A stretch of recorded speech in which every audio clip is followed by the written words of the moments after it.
Welcome to the Gold Newsletter Podcast, your bank of knowledge of investment, economics, and geopolitics. Go to goldnewsletter.com for our publications and archives.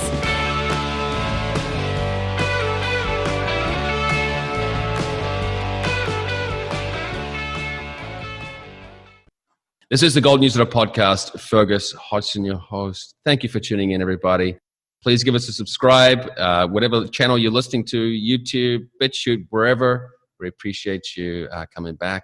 And we have one of my intellectual heroes, really, today, a guy I've been following for a few years, maybe a decade now. Time flies.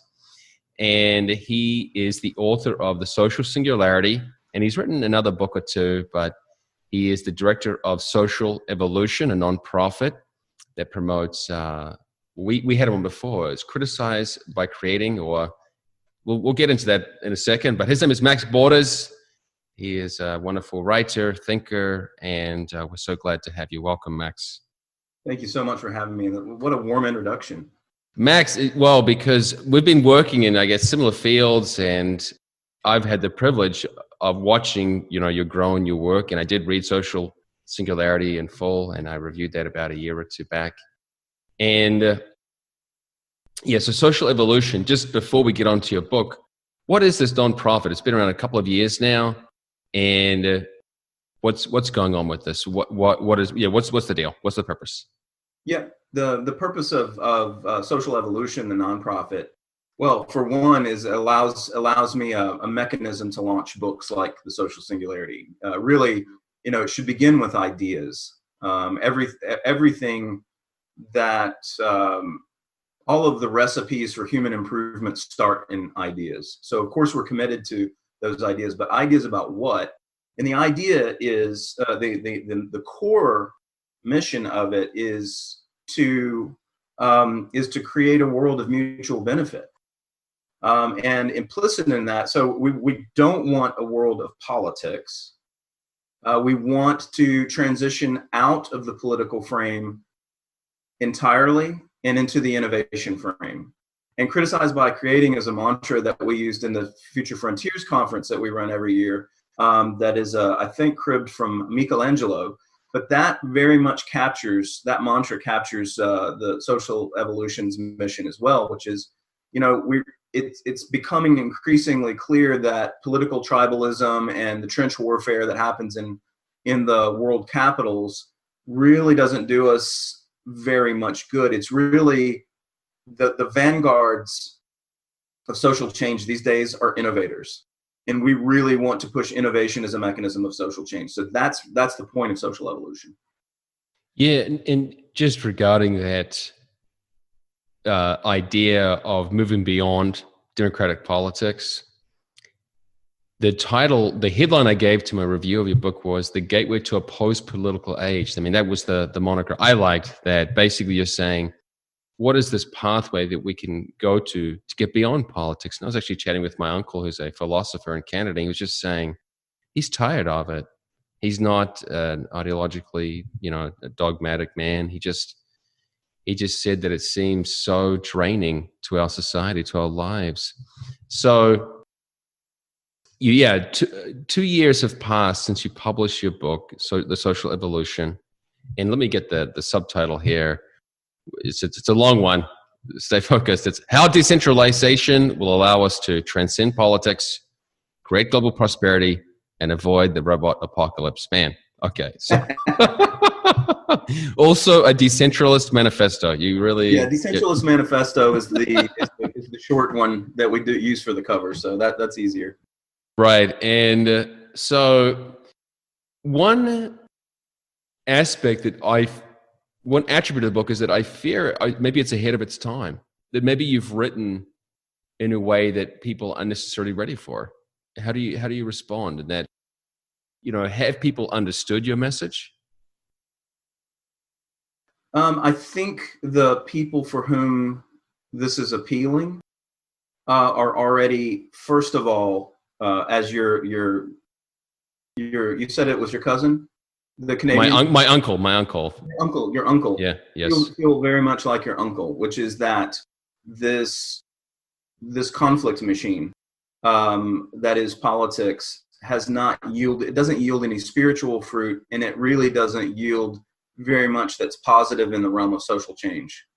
It tends to benefit the few at the expense of the many, and that's the only thing about which left and right can agree. Beyond that, I think, and it doesn't matter whether you're sitting in the United States, which I happen to be, or in other countries, there are variations on a theme, which is that there are powers locked in combat, fighting over spoils that have very little to do with you. They spend money beyond their means, and this audience is surely aware of that profligate spending, and that's yeah. And so we sort of live in this illusion in society that that politics, that when we go to the voting booth and get our "I voted" sticker, that we're doing our part, participating in some sort of civic engagement. But I argue that what we're really doing is crying our teardrops in the ocean and expecting the tide to turn. That is the sum of electoral politics, because not only are there many different voting paradoxes, but let's just start with the fact that voting is a sort of our expectation that our vote will affect the outcome of an election is just that possibility is infinitesimal. So that's one problem. In most countries, there is also this spectacle of the federal level stuff that's going on. So the stuff that actually affects us most, which is the local politics, people generally ignore. They don't even know who many people can't name their mayor, don't know their city council person. There's, regional or state representatives, provincial in Canada. It's because spectacles happen at the federal level, and you have the least amount of control over that. So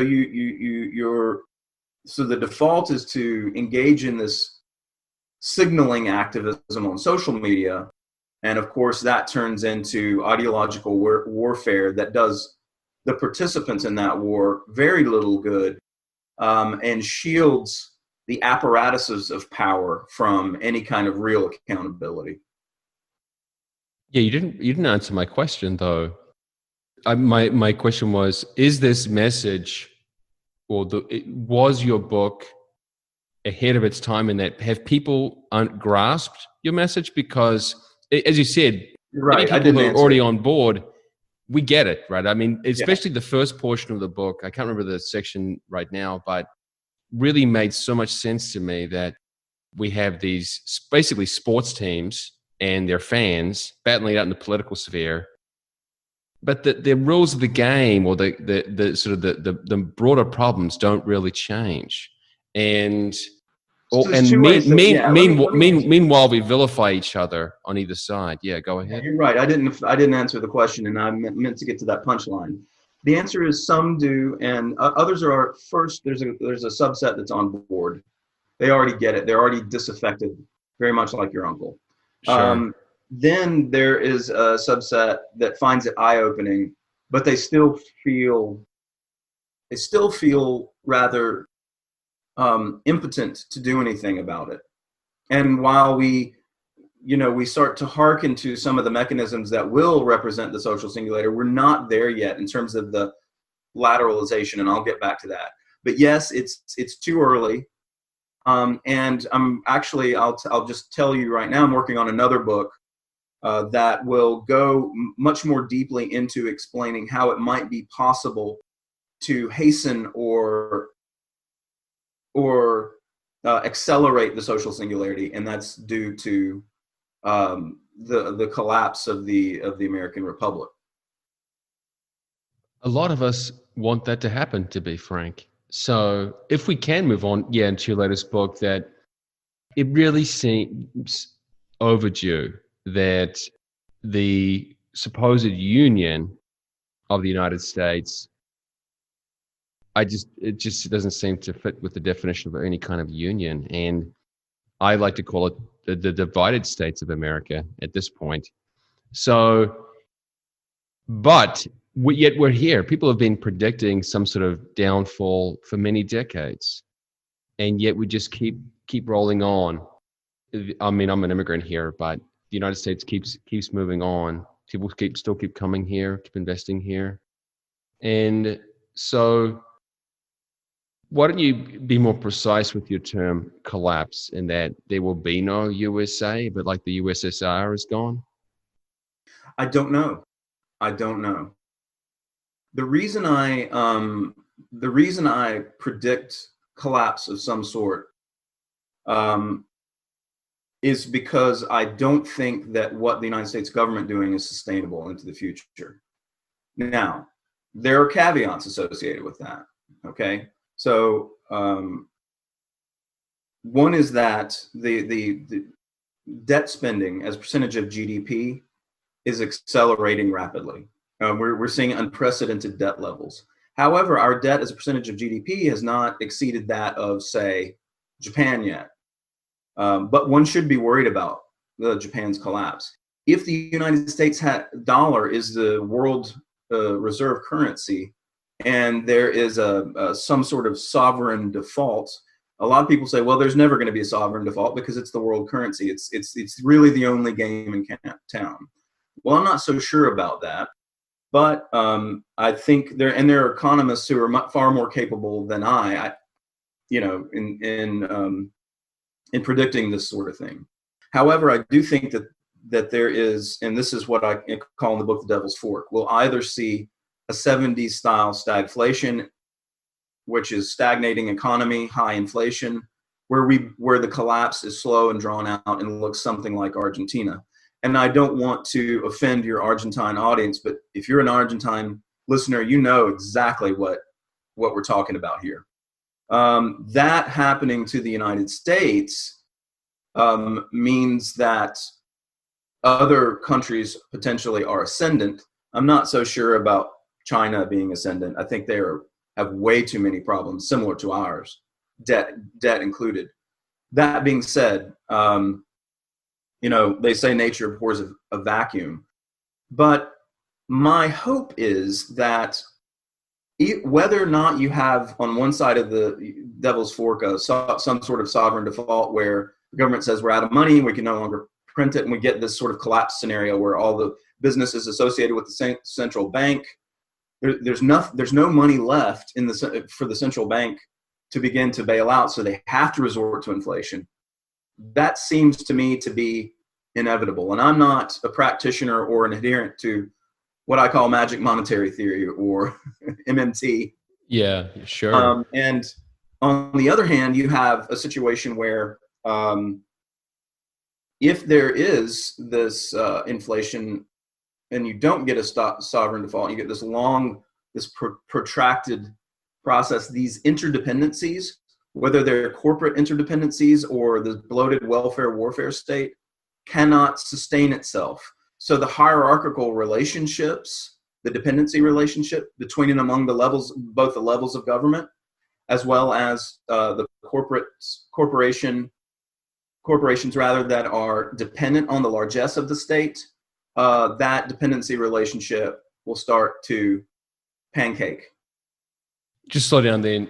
What do you mean pancake? I don't understand that aspect. Yeah, because I just see that particular element, and this is what I wrote in my review, is just one of the most frustrating roadblocks that so many people, both corporations, whatever, many different parties are dependent on the current apparatus, and they will just fight to protect it. They will. They absolutely will. But when the money's dried up, what are they fighting to protect? The Gold Newsletter podcast is proudly sponsored by the Discovery Group of Exploration and Development Companies. To learn more about our exceptional track record and exciting future, visit discoverygroup.ca. Hi, I'm Brian London, and I'm here with this week's CEO interview with one of the CEOs of the Discovery Group of Companies, the Discovery Group being, of course, the sponsor of the Gold Newsletter podcast. Here I am with my old friend Jim Paterson of ValOre Metals. ValOre symbol is VO on the Vancouver, or Venture Exchange rather, Toronto Venture Exchange. And Jim, this is game time for you, right? To bring people up to speed. We've talked to you before, but you've got a tremendous platinum group metals project plus gold project in Brazil. You've got a resource there, over 1 million ounces of good grade resource that's conservatively estimated, and tons of targets. And you just announced that the drills are mobilizing to the project. So now those targets are going to actually get hit. So exciting times. Can you share some of your excitement with our audience here? Absolutely. I will correct you though. We've known each other a long time. I'm not your old friend. I thought you might not like that, so I was very specifically did not say longtime friend.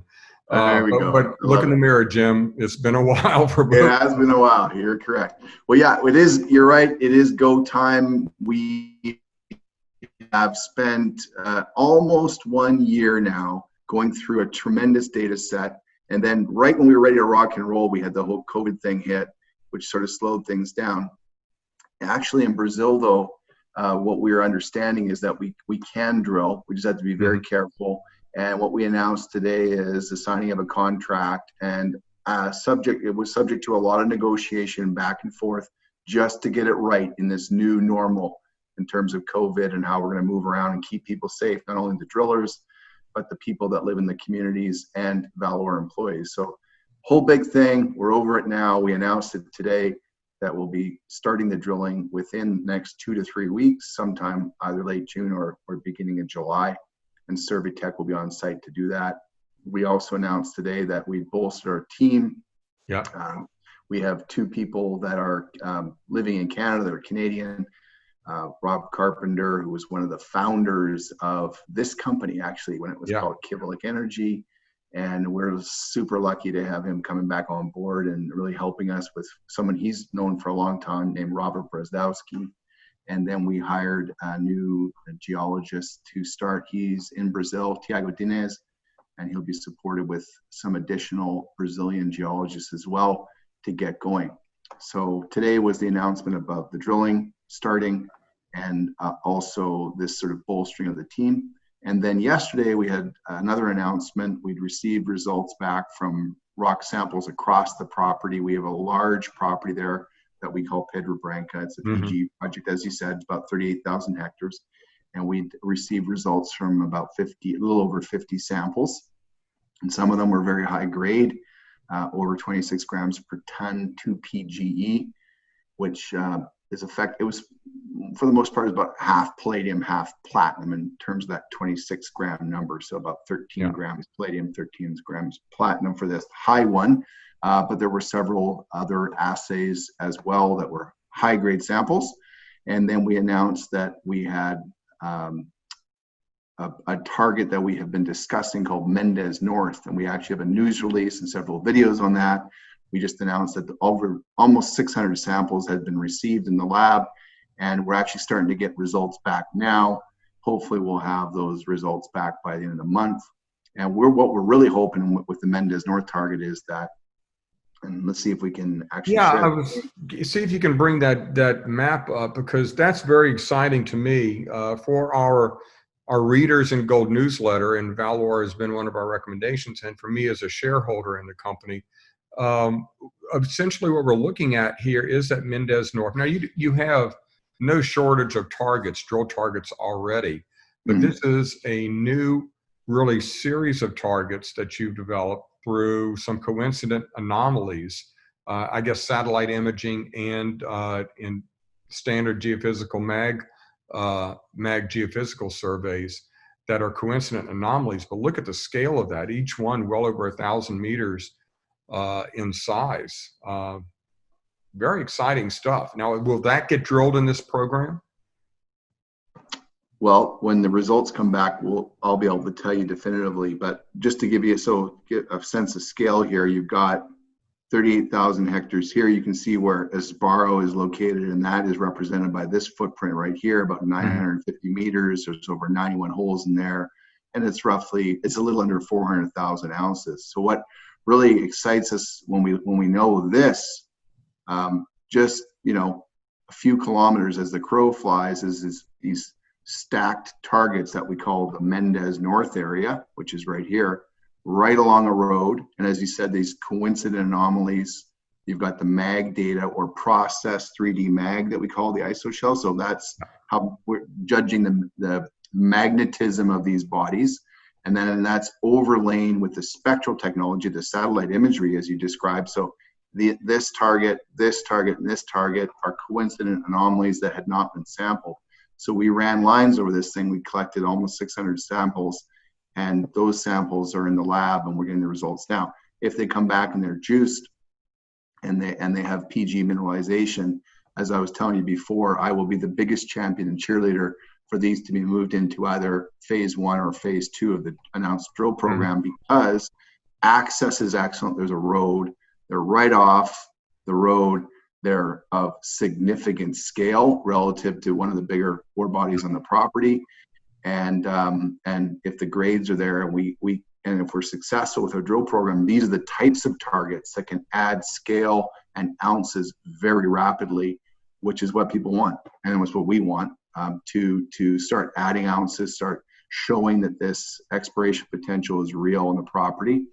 And these are great targets. Now, if it does work out that these are juiced, then it really validates our exploration methodology and will completely open up many possibilities across the property. Because as we've alluded to in the past, A, we have all the geophysical data, and B, we have the worldview. So these coincident anomalies, even if they don't have samples yet that run with PG mineralization, become very good targets if the Mendez North thesis is proved to be positive.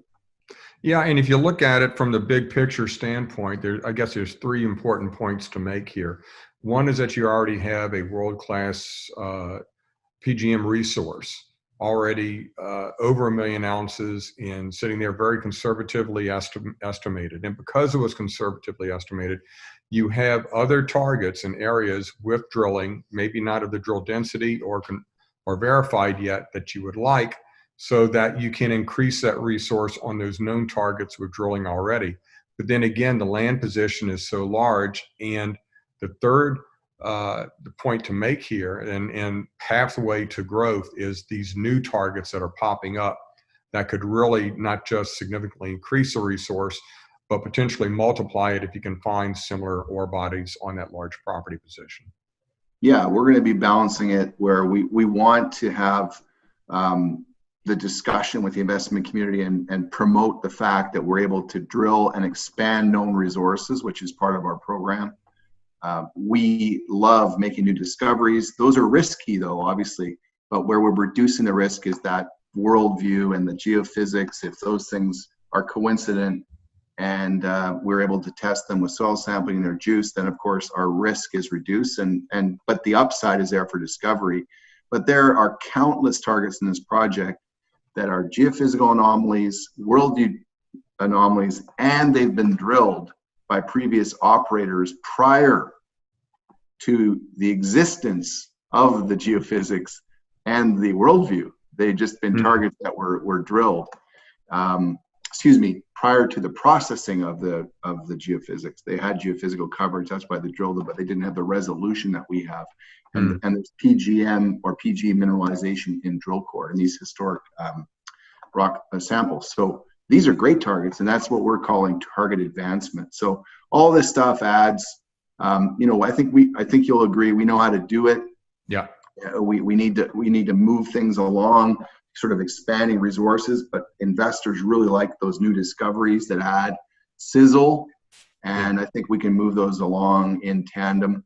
And there's just a lot of runway here. There's a lot of data. There's very target-rich environment, and the game is afoot. Wonderful. Glad to see it. I know you're excited about it. And that important point that if you have proven targets and that have been proven by the drill, and then you have these geophysical anomalies, that gives you a signature to look for elsewhere on the property, and they just pop up, and there you go. So simple as that. Simple as that. So a big, thick, juicy steak, but lots of sizzle. and we're about to see the sizzle. So wonderful, Jim. Thank you for this update for ValOre as a shareholder, and I know all of our readers in Gold Newsletter are looking forward to it as well. Just weeks away now from some hopefully tantalizing drill results and more news to come. So thanks again, Jim, for this exciting update on ValOre. We're at the edge of greatness. Thank you.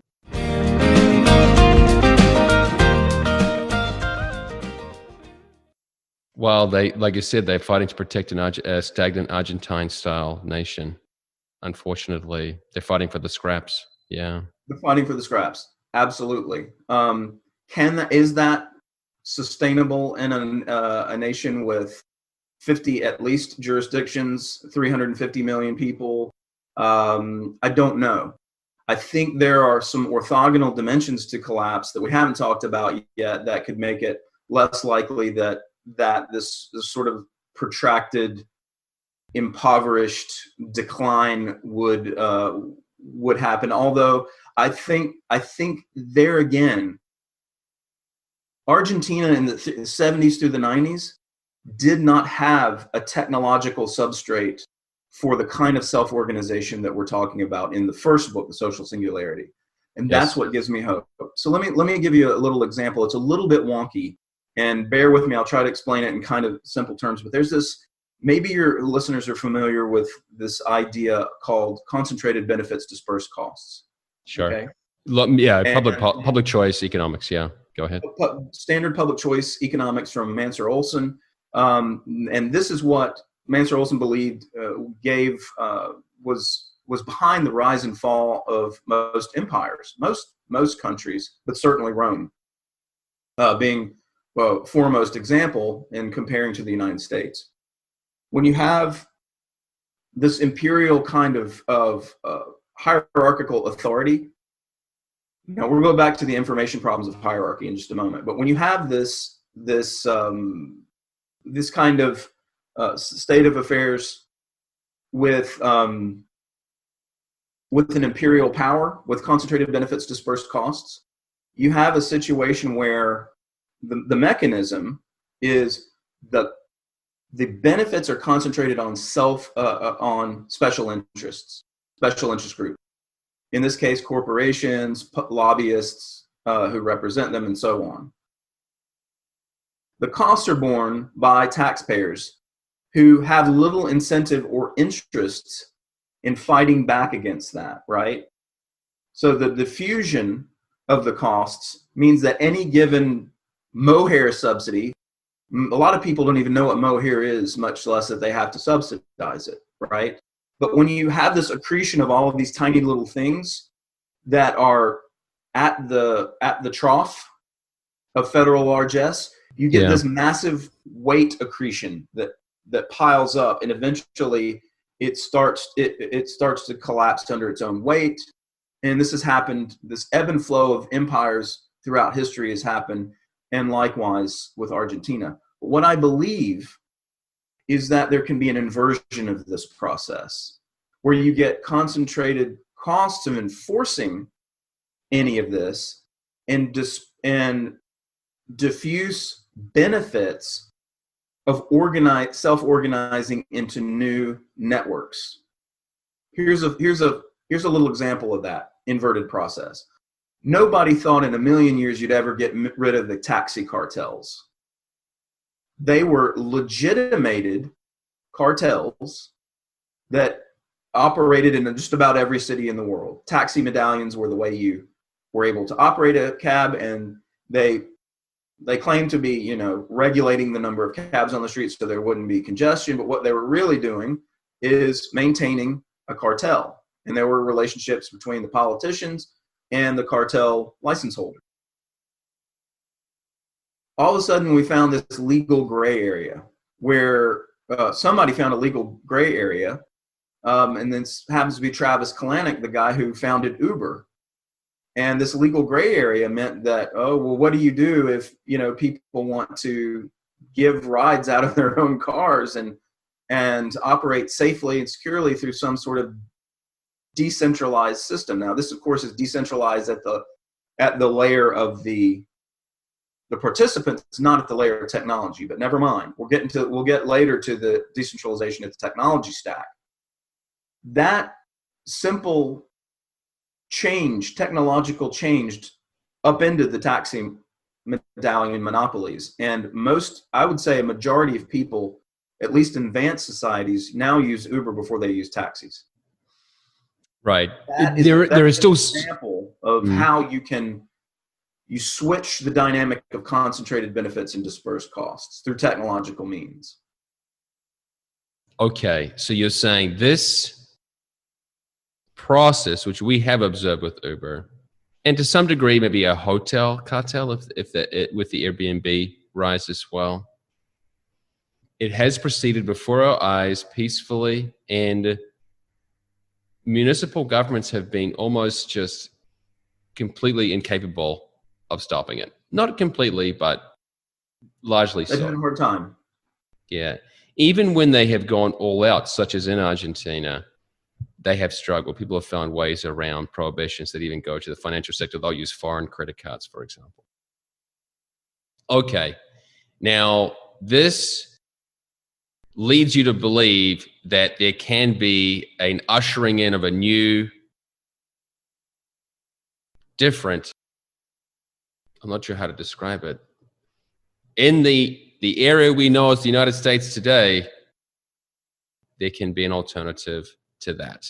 But I want to nail down on what you mean by that. What is going to come? What is this post-political age in this part of the world? Well, part of what I'm trying to do with both books, but certainly the second book, the one that's forthcoming, is to create a self-fulfilling prophecy. Right? I'm writing my hopes and dreams, whether or not those actually pan out. There are all kinds of possible universes that can unfold from our conversation right now, and certainly from any kind of collapse scenario. What I'm trying to do with this book is to give people a picture of what the phoenix from the flames can look like in the interests of human flourishing. Because all of this illusion of power, this Leviathan state worship that we do, this sort of box we've been in, we're unable to imagine any other state of affairs than something that was established, at least in my country, in the 1700s. And it's not to say I don't appreciate the American founders, because I do. They got it. They got, at least many of them, got so many of the problems of central authority. But of course, Hamilton, who they sing songs about in New York, ruined everything, in my opinion. Okay. And we have interpretations of the Constitution. There are big loopholes in there, like the general welfare clause and the war powers that created, gave rise to the welfare warfare state. We can argue about the Constitution all day long. I think it's a fantastic document. And yet, what we're seeing today is the dissolution, right now, the slow dissolution of the Republic. The Constitution has not been able to hold it together. The Constitution is not respected in its even in its amendments, particularly 9 and 10, that preclude federal power in so many things. So what good is it? We're going to have to start to craft law in alignment with incentives. And so this unfolding age, what it can look like, I believe, is much more driven by consent-based law, where you agree to participate in certain legal frameworks. And by virtue of that agreement, there are incentives associated with it, whether that's through digital ledgers, blockchains, for example, or other means. But that this lateralization of chosen legal frameworks, where they're consent-based systems, give us this opt-in, opt-out markets in governance. That really is the essence of the lateralization I'm talking about in the social singularity. And I believe that can replace, and will have to replace, a dying order that collapses due to problems of hierarchy. Not only are they going to run out of money, but hierarchies have information problems they suffer from, and they collapse for those reasons too. Yeah, and so you're working hard to have this manuscript done by September. And you said the working title is After Collapse. Of course, we do live in an awkward time, maybe. I'm not sure how to put it right now in the United States. And I'm actually in Texas. Max, you may not know. I'm living here in Houston now. So Right, not so far from you. But is there anything to read into, let's say, the rioting or violence or frustration over the last few weeks in terms of ushering in this transition or drawing attention to the need for an alternative? Well, I can tell you the editor I'm working with, who's a really excellent editor out of New York, is asked me this same question and wants me to, of course, I started the book before before the pandemic and the riots, but I'm working on an introduction and a foreword, an introduction, and an afterword that really speaks to these events as they unfold. And I think it's important to do that because I do think they feature in. For example, I think, and this is a subject that can get you in trouble if you're not careful, but I'll talk a little bit about the riots for a moment. Sure. Okay. There is a narrative going around that, that the police are racist, either overtly or have problems of systemic racism. Sure. And I think that as a percentage of all of the police abuse that goes on in the United States, that there is something to that. Statistically speaking, we could probably do some regressions or whatever it is that people do with that level of sophisticated mathematics and find, indeed, it looks like racism. But what I think is more important is that there is a systemic set of incentive problems for the police state in the United States. And it has to do with that very same largesse, hierarchy, and immunity to any sort of accountability that police can expect. There are all kinds of problems with the criminal justice system that are systems level problems, and that are grossly overshadow the handful of racists that are out there. Okay. So when you're focusing your energy on obliging the racists that get into the system to change their minds and how, whatever it is that admit you're a racist. I mean, what is it you want? What are your demands? If it turns into real police reform, where you are changing the incentives of police forces and able to have police serve and protect rather than go after drug offenses and other nonviolent stuff, which increases the likelihood that any given friction is going to escalate and turn into some problem, then we're talking about real reform. But this is just symptomatic of this misalignment of incentives that happens when you make everything public in order to try to apply it to everyone. It's local. This is the problem of localized socialism, is what I hate to say. But I think with this crowd, I can do it. But anything that gets socialized to such a degree, you have incentive problems just like this. It does seem like a fascinating time to introduce your ideas, because maybe not for the reasons you expected, but people are more open to alternatives right now.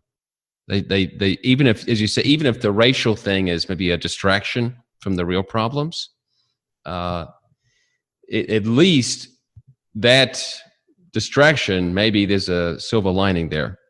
Now, in terms of the lockdown, which is almost like central planning on steroids, do you want to comment on that?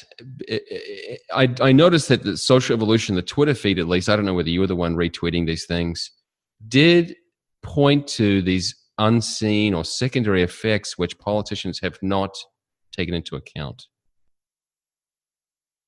I don't remember what that tweet was, but I'll just give you my straight up opinion on the pandemic. I think, there are very real collective action problems. Okay. A collective action problem is one of those things where we need everybody to cooperate in order to achieve some good that benefits all. Sometimes if you can't get a certain critical mass of people to cooperate So the saying goes, we need Leviathan to come in and bust heads until there is consensus. Right. This is the rationale of the state on almost everything to do with collective action problems. The problem with this obeisance to central authority and central expertise is they have been wrong so much. What the social singularity is going to bring about, I believe, is increased and improved collective intelligence. So we don't have any real skin in the game for experts and authorities. They are almost completely operating in a level of a rationalist framework where they don't have to get sufficient feedback from the world, or they rely on modeling. You'll notice that so much of what constitutes science these days is about models. And so many of those models turn out to be wrong because you're trying to describe complex systems with simplistic inputs and outputs of computer simulations. And if the inputs are trash, the outputs are going to be trash. Complex systems can give rise to so many different sorts of states of affairs that you can't anticipate. So your modeling and your expertise is going to be bankrupt so much of the time. That when you centralize expertise and the decisions and policies that flow from centralized expertise are wrong, you get system-wide catastrophe. So I readily admit that let's go back to February of this year when we were first getting this idea, right? We want to know what do we all need to do together in good faith to help this out. I was willing to stay home. I was willing to wear masks as a free agent, because as a free person, sometimes you have to do the right thing. However, when it became an issue where they're telling us don't wear masks, they were saying don't wear masks. They literally, the CDC and the WHO were saying don't wear masks. Meanwhile, in Asia, for example, in Hong Kong, the Hong Kong demonstrators, contravening the wishes of Lam, the governor there, who was a puppet governor of mainland Chinese, they were using the same networks they were using in their street demonstrations to have people wear masks, to give masks to poor people, to protect old people, to do all the things that they knew because they were experienced in pandemics. Their collective intelligence was running rings around ours in the United States. Their collective intelligence worked. They operated as a hive mind. And in Hong Kong, you see very few cases. They've done an excellent job. Same with Japan, same with South Korea. You've got these examples of Asian countries who know what to do. They know the standards and practices to do it, and they operate with a sense of civic responsibility, not from top-down edicts that are based on shitty information or experts that are paid by the government and are disconnected from those feedback mechanisms. That's the big problem I see, that even if these people are intelligent, there are so many incentives baked in that lead them to want to dramatize or to exaggerate the outcomes, right? Because that will expand the power of the central state, the crisis in Leviathan scenario. There's so much you have to say, Max, and I fear you cover a lot of ground. I mean, it's not your fault. It's just that there's a lot you address. I agree with you that this is, and your editor, the book editor, this is a peculiar time to be writing on after the collapse, as your working book title will be. And I encourage people to follow you so they can go to, it's social-evolution.org. What's the website? Let me bring this one up. Yeah, social-evolution.com. Yeah. And then that needs a nice update. Sure. Well, your website looks fine, but people can follow you there. It has the social singularity, the book, and then you can also follow Max, of course, on Amazon, and I'll put up my own review of his book. I just think, as you said, you're trying to make it a self-fulfilling prophecy where you're basically perking people's awareness as to what the alternative can be. so that we transition in the right way, so we don't go backwards. Okay. Any final remarks, mate, before I let you go? Anything that you feel like you should have gotten out as we have to wrap up? There's so many ways that we're unprepared for collapse. And I didn't want, when I wrote The Social Singularity, I wanted it to be an optimistic book. I didn't want to say that it would be precipitated or collapse would be, I didn't even use that as a trope. And I sometimes find that, alarmism as a trope, though effective, is intellectually irresponsible. But this time, I don't think so. You think there is a case for it, that it's not just baseless. It's not just hyperbole or garnering attention. Yeah, I mean, there's certain kind of mathematical certainties involved with the way government spends money right now. There's certain kinds of, in complex systems theory, information problems that show how the relationships between levels of hierarchy are not sustainable, because any individual node in the network is responsible for all of the intelligence in the network. The only way to deal with that is through delegation of authority. But the more you delegate authority to other nodes in a hierarchy, in a hierarchical state of affairs, the more you're going to get decentralization. And I think that process, in order for the republic to save itself, it's going to have to decentralize, empower the states and local governments much more than it has, or it's going to become too top heavy. And that collapse under its own weight, whether that comes from financial or information problems, is we are seeing right now glimpses of this. This is a dress rehearsal. How wrong, how botched everything in the United States to do with the pandemic has been. The riots and the narratives around the riots. We are living in a hall of mirrors when it comes to information right now. If you are a postmodernist, everything has come true to contradict myself, because the information landscape that we're living in right now is truly a hall of mirrors. It's going to take intelligent people with discernment and skin in the game before we can start to get a handle on collective intelligence. I'll close on that note. Okay. There's one other thing that I forgot to mention. I'm going to hold you just for one more little bit. What is happening with Future Frontiers? I know you couldn't put on your conference this year, which is a tragedy. And I've read from your website that you're not sure about future events. Is that just on the shelf for a while? What's going on with Future Frontiers? Yeah, we lost a lot of money this year preparing for it. We were a month out from having everybody come, and we were 2 months out when COVID really came on the scene, and it would have been irresponsible of us to hold it. And even if it weren't irresponsible, at the time we didn't know what the nature and extent of the virus was. Would I have done it differently had I had better information? I don't know. But we didn't hold the event, and we lost a lot of money. Therefore, we would have to recapitalize in order to do a future event because of that. Right. And we may yet do so. We have a lot of fans, and they may cry out for it. So we'll see. Okay, hang in there. We'll follow that. Otherwise, Max, thanks for your time. All the best for your work. Thank you very much. Cheers.